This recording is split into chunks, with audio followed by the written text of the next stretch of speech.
On today's show, the story of a fishing guide. I love the smile that everybody gets on their face. This angler makes a dream come true after overcoming unexplainable obstacles. Lake Minnetonka goes high-tech. Researchers hope these gadgets might keep out invasives and keep boaters safe. And we take a walk in the park in Temperance, home to Minnesota's Deep River Gorge.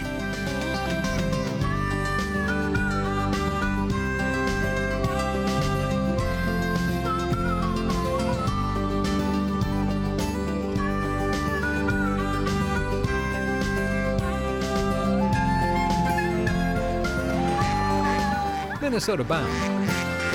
Brought to you by Minnesota's select GMC dealers. Hey everybody, Laura and I welcome you to Minnesota Bound. I think it's safe to say after all these years, we've met just a few fishing guides. Absolutely. Recently, Travis Frank met one who overcame tragedy to help dreams come true. And his name is Zach Knucky.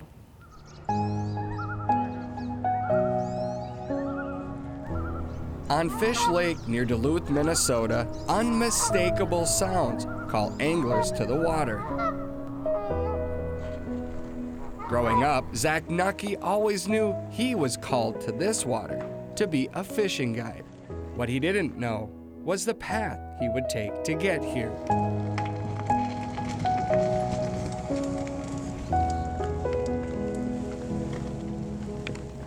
But I knew I wanted to be a serious fisherman when I'm 3 years old.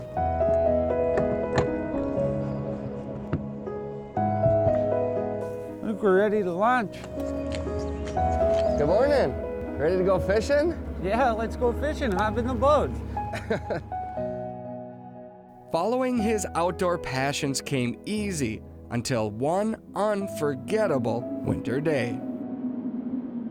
It was December 16th of 2012. Zach and three buddies set out to ice fish. We got halfway to our spot when my bootlace came undone. So I bent down to tie my bootlace, and when I stood up, I got pain on my back, and it shot down my legs. He dropped to the ice, paralyzed from the waist down.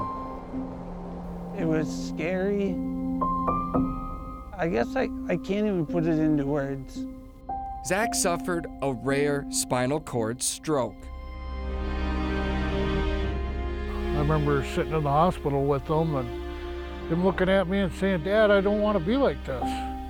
I cried my eyes out for days. I don't cry. We all cried.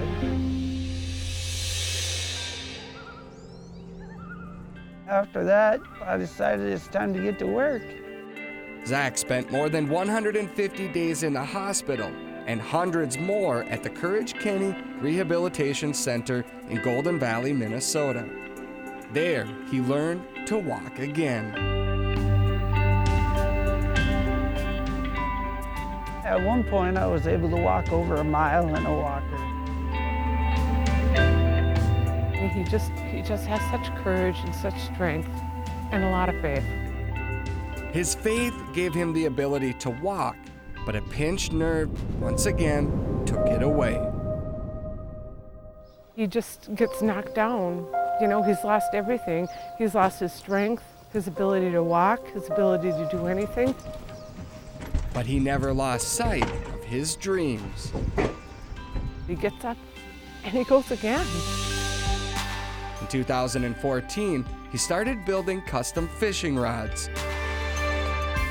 Once I picked up a rod and started turning it in my hands and figured out the finished product, looked at it and said, "Hey, look what I just did." That gave him the confidence to launch Water's Edge Guide Service. I said, okay, I want to be a fishing guide. I want to make my dreams come true. There's nothing out here that I can't do that anybody else can do. I can go anywhere anybody else can go. I can do anything anybody else can do. And that's the beauty of it, is I don't have any handicap out here. Today, he shares his lifetime of fishing knowledge. We got one, Zach! With an unexplainable ability to inspire others. Oh, it's a big one. Oh, look at that one. I love the smile that everybody gets on their face. Zach's changing the world out of a wheelchair that can inspire people to get out and follow your dreams. There you go. Oh. And helping others catch fish along the way. Kiss it? I'll kiss it. Walleye! Nice job, guide. I'm so incredibly proud of him.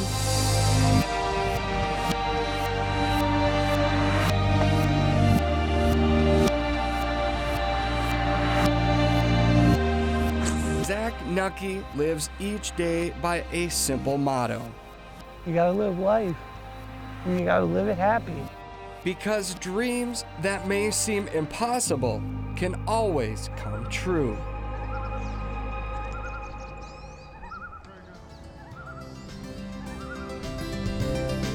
Coming up next, a local lake goes high-tech. Check out these gadgets. Minnesota Bound is brought to you by Minnesota's select GMC dealers, by the Yard maintenance-free outdoor furniture, Running Aces Casino, Hotel and Racetrack, and by Aluma Craft Boats.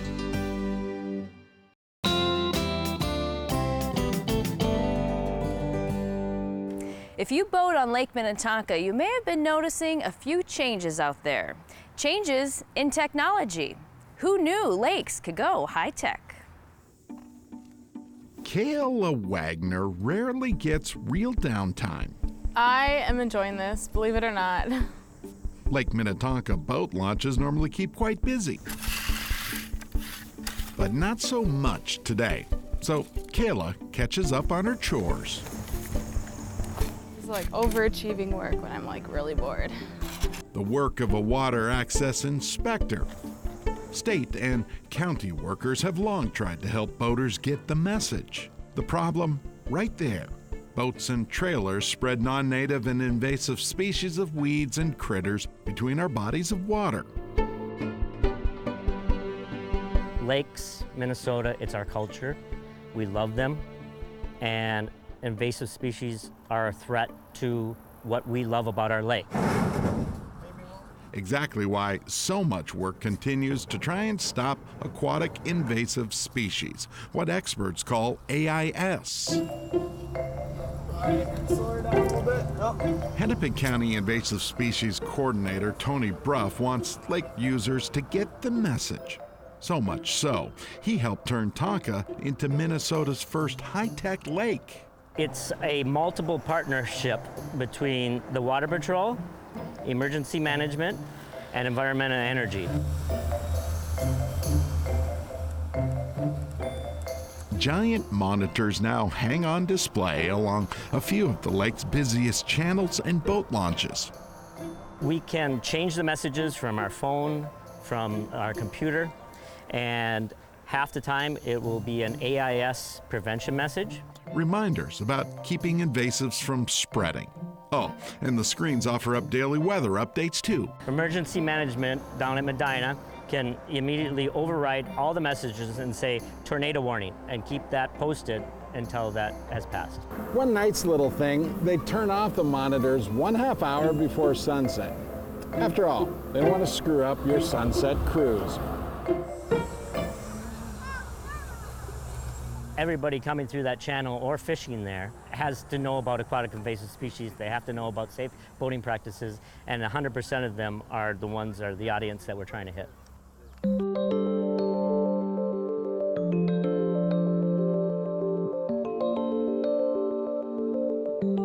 Same story for the boxes popping up at Minnetonka's boat accesses. Our focus on when we develop these machines is really to help people clean, drain, and dry their boats. Dr. Ed Rudberg helped invent the CD3, short for clean, drain, dry, and dispose. We've got industrial wet dry back here. The other thing that we've got here is a grabber tool. You know, you got weeds below your boat, you don't want to crawl underneath your boat, right? Here's the thing. Each of these boxes has a bit of a brain. Well, every time we use this, we press a button, we pull out a tool, we're counting uses. So you know when people are using it, and we also know when people aren't using it. Rudberg and Bruff say early numbers indicate rather high use, a sign that boaters seem to be on board with all the messages. We like to be innovative, we like to be new, we like to educate, and this hits just all our little bullet points. The basic education of invasives, now high tech. The goal, to protect our lakes and our legacy for the next generation or 2 or 3. Don't spread water and don't spread plants. And everybody can understand those 2 simple things. We're trying to make it easier for everybody to do it by installing some of these tools that we're bringing out here.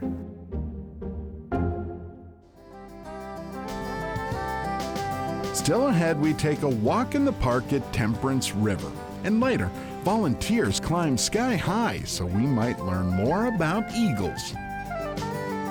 Closed captioning is brought to you by Maple Grove Lock and Safe, your premier Liberty safe dealer.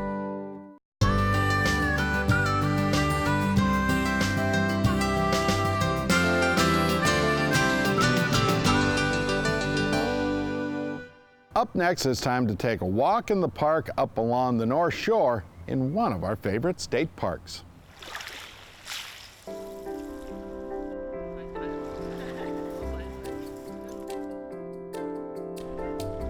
We're on the North Shore, Lake Superior, Temperance River State Park. Temperance River has a couple of really popular attractions. The River Gorge, the rock has been cleaved by the river and is exceptionally narrow and provides some really tremendous scenery of a really unique river that is kind of unlike any place else on the North Shore. I love it. This Temperance is probably one of my favorites. It almost doesn't look like Minnesota. It's really pretty. I mean, you have the bridge over there, and you can even walk and follow as well the Temperance River going back towards into the woods. There's the main kind of 200 to 300 acre area around the Temperance River itself. And then we have the Carlton Peak area, which contains Carlton Peak, which is a 1,500 foot anorthosite dome. Carlton Peak is about 3 miles from the mouth of the river. Lake Superior is right around 500 feet elevation. Carlton Peak is over 1,500. So in that 3 mile stretch, you can gain 1,000 feet of elevation, which is pretty rare in Minnesota, which is a relatively flat state. So this is the view from the old quarry on top of Carlton Peak. On a clear day, we'd be seeing all the way over to the Apostle Islands in Wisconsin. Today, we got a little more of a screen view. Beautiful rainy afternoon on the North Shore, but even on a day like today, we got this view and we have it all to ourselves. So not every day you get to sit, have $1 million view to yourself.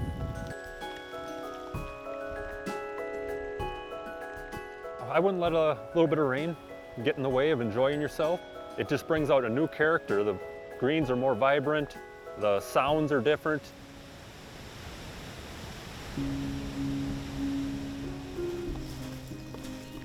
There's some areas that are pretty rugged with stone surfaces that you have to negotiate, and other areas that are more graveled trails or even a little bit of paved trails, so a little bit of something for everybody along there. So the Temperance River Gorge is contained in the bottom quarter-mile section of the Temperance River. It's an area that's really got unique geology where the river's cut a very narrow chasm through the bedrock. The rushing water, obviously, is the best part. It almost seems like it's dangerous, but you're clearly safe the whole time. It's pretty amazing the power that's contained in that river as it's squeezed down to just this narrow gap, which is only 5 or 6 feet across in spots. To have all that channeled through a narrow area, just it can be really powerful and deserves a lot of respect.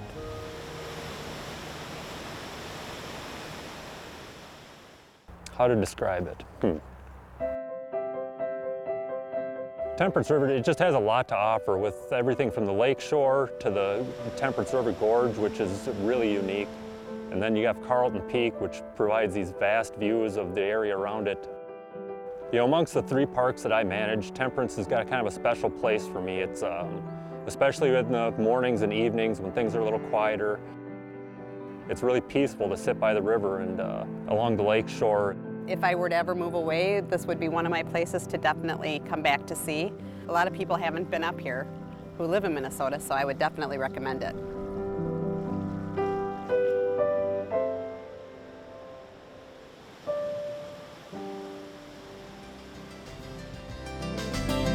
Minnesota Bound is brought to you by Connecticut, Adams Pest Control, Bent Creek Golf Course, and by Totem Resorts, the premier destination for world-class fishing.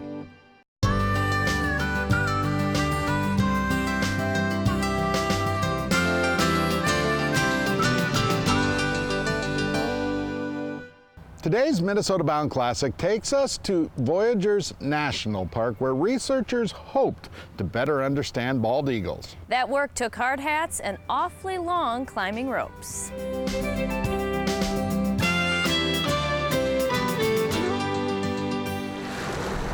Okay, right up behind that, it's in one of those trees. We've got an adult in the nest. It's got 1 or 2 young. This eagle is about to have company. Company right up there in the nest.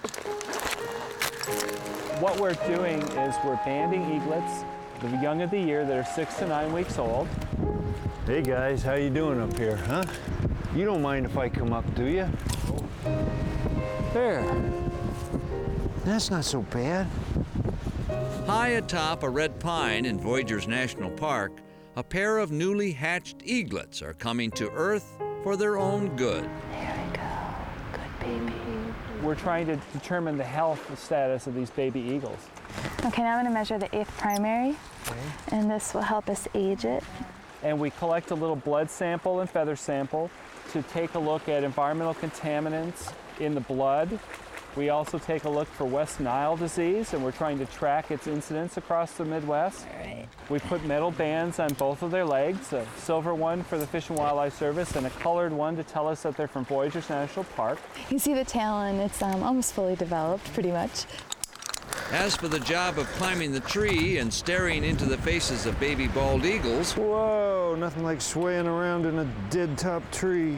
Well, somebody's got to do it. It's just really cool being up in the nest with a couple eagles and the adults flying overhead.